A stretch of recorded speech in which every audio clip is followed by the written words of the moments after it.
Hello, ladies and gentlemen. Welcome once again to Whatcha Gonna Q. We want to thank all those who tuned in for our very special Halloween episode. We had a wonderful time recording it. We hope you had a wonderful time watching it. With me, as always, is my co-host. What's your name again? My name is Alex Rabinowitz. Oh, that's right. And I am your other co-host, Jim Roner. And for those of you who are wondering what the answer was to the final free DVD giveaway of the month, the answer was from Halloween 2. For you new viewers, Whatcha Gonna Q is a weekly video show in which we highlight some of the best titles that Netflix has to offer, broken down into 3 categories. New to Netflix, where we recommend a new release most worth checking out right away. What the F is This, where we delve into the obscure or overlooked titles buried in the annals of Netflix. And For Your Consideration, where the recommended titles tie into a timely, predetermined cinematic theme. And, as Alex teased to you last week, we are having a new contest running throughout November. Stay tuned to the end of the show for more information about that, but before we get to the end of the show, let's get to the beginning of the show. Okay. Alex, would you like to kick us off for New to Netflix? Yep. Thank you.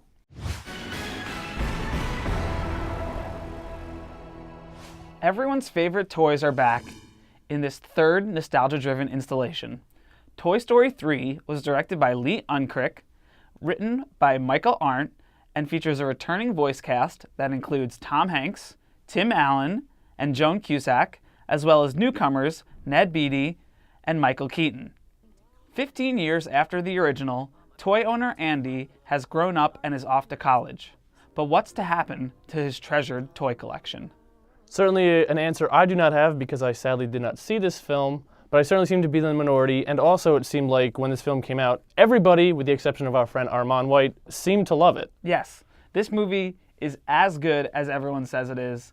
There's a reason all these people said they loved it, because it's fantastic. It's a beautifully written, gorgeous visuals, it's funny, it's touching, and the voice acting is superb. Just like toy owner Andy, everybody who saw this first Toy Story film is now 15 years older. I mean, 15 years is quite a generation gap. So how does Toy Story 3 ingrain itself into a culture that is now 15 years older, and also an audience that may be new to the series? The movie is both about and an exercise in nostalgia. The people who grew up with the original in 1995 are now of or older than Andy is, and his journey reflects their journey. And the film is all about memory and mortality and moving on, reincarnation, that whole thing. Right.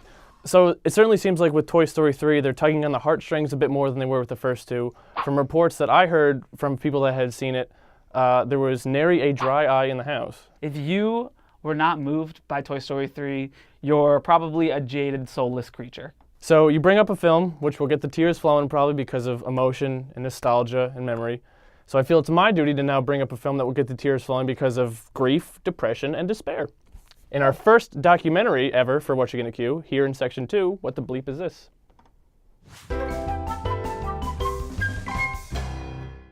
A little bit over 2 years ago, Barack Obama was elected as the 44th President of the United States and inherited the unmitigated disaster known as America's national debt.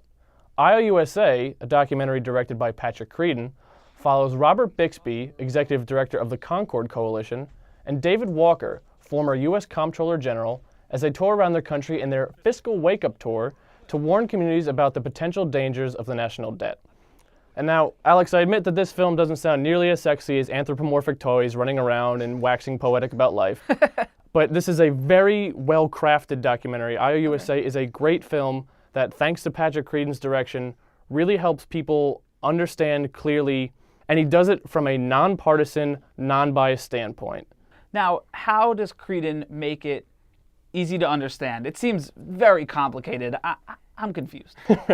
Well, Patrick Creadon can help you clear up that confusion. Oh. What he does is he first starts out kind of from this historical retrospect, going all the way back to when the United States federal government first began, and tracking every significant historical and political development to show what situations have occurred to get us to this point where we're just in this incredibly insurmountable debt. But the thing about I.O.U.S.A is... Boring. Jim, I'm bored. All right, Mr. Fancy Pants. This may not be the most exciting documentary you'll ever see, but I will say it's one of the most important documentaries you will ever see. And I.O.U.S.A lies out some really eye-opening bullet points about this country. Let me just read some things off to you that you can learn. So as of 2008, when this film came out, the national debt for the entire country totaled over $9.6 trillion, which equates to $30,000 for each American citizen. So here in Whatcha Gonna Q, we owe the federal government about $60,000. China has the greatest trade surplus in the world, whereas America, commonly thought of as the richest country in the world, has the greatest trade deficit by far. The deficit comes from individuals living beyond their means. And I thought probably the most interesting fact was that there was a point in our history, back in 1835, when our national debt was $0. Founding fathers were terrified of national debt, so they worked as hard as they could to pay it off. And then after that, it was all down, or depending on spending, all uphill from there. Jim, enough of this. You know what? You're right. For all you motherfuckers out there who are watching this show, I think it's about time that we got into for your consideration.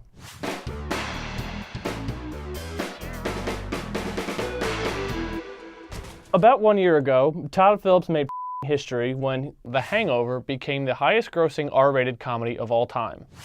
It's crazy, right? Well, his film due date is coming out this weekend, and in honor of this crazy and his films, our theme for your consideration is going to be our favorite R-rated comedies. And my recommended R-rated comedy is Clerks. Written and directed by Kevin Smith, Clerks follows a day in the life of two convenience store clerks, Dante, played by Brian O'Halloran, and Randall, played by Jeff Anderson. Dante and Randall hate their jobs, hate the customers that come in, and take every opportunity they can to make sure that everybody knows it.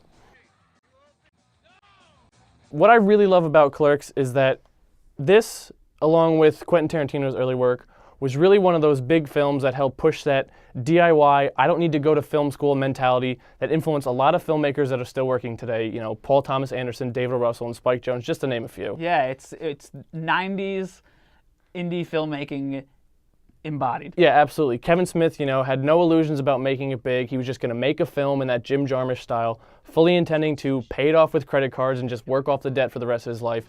And he just happened to strike it big with a story that really kind of celebrates the mundane, which was really kind of revolutionary. But on top of that, it's infinitely quotable, it's obscenely hilarious, and it really helped lay down the groundwork that would come in later Kevin Smith films with his recurring characters, casting his friends in that View Askew universe, as he calls it, which, amongst other things, gave us Jay and Silent Bob. What the is the internet? Oh yeah, it's such a shame that this is such a pure, funny, well-written movie, and today this kind of filmmaking doesn't so much exist anymore. I think creatively, Kevin Smith has really kind of been surpassed by Judd Apatow and his crew in the sense of having this raunchy outer shell with this really emotional core. And back in the 90s, independent film was anybody's game. It was, you know, ripe for the picking. But I think that's actually what makes Clerks better, is that it's almost kind of a timepiece, remembering a day and a time when this kind of filmmaking was able to succeed. And if people want to read more on Kevin Smith's story, they could certainly look up John Pearson's book, Spike, Mike, Slackers, and Dykes, and not the kind of dykes that hold back water, Alex, so just keep that in mind. Okay, from one dead-end job to the next, that brings me to my R-rated comedy.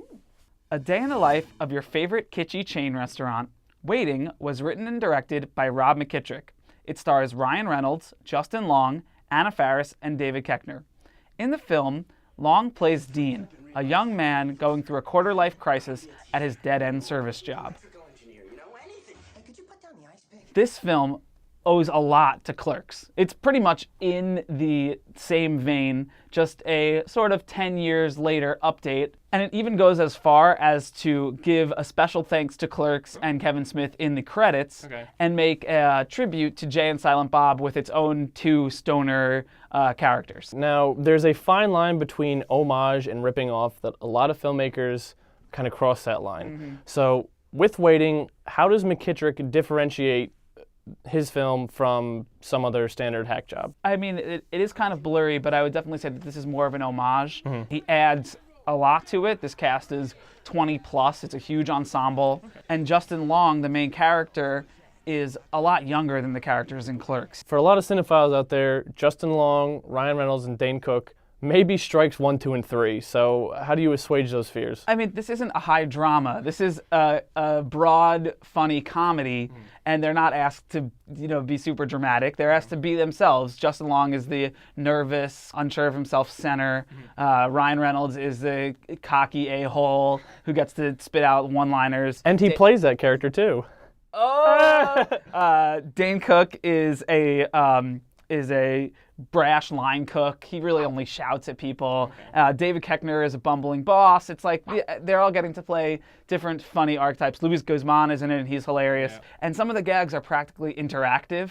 I won't go into too much detail, but there's one joke in the movie that concerns a penis showing game. Ah, yes. I think I've played that game before, which is why I'm not allowed in Panera Bread anymore. So, whoops.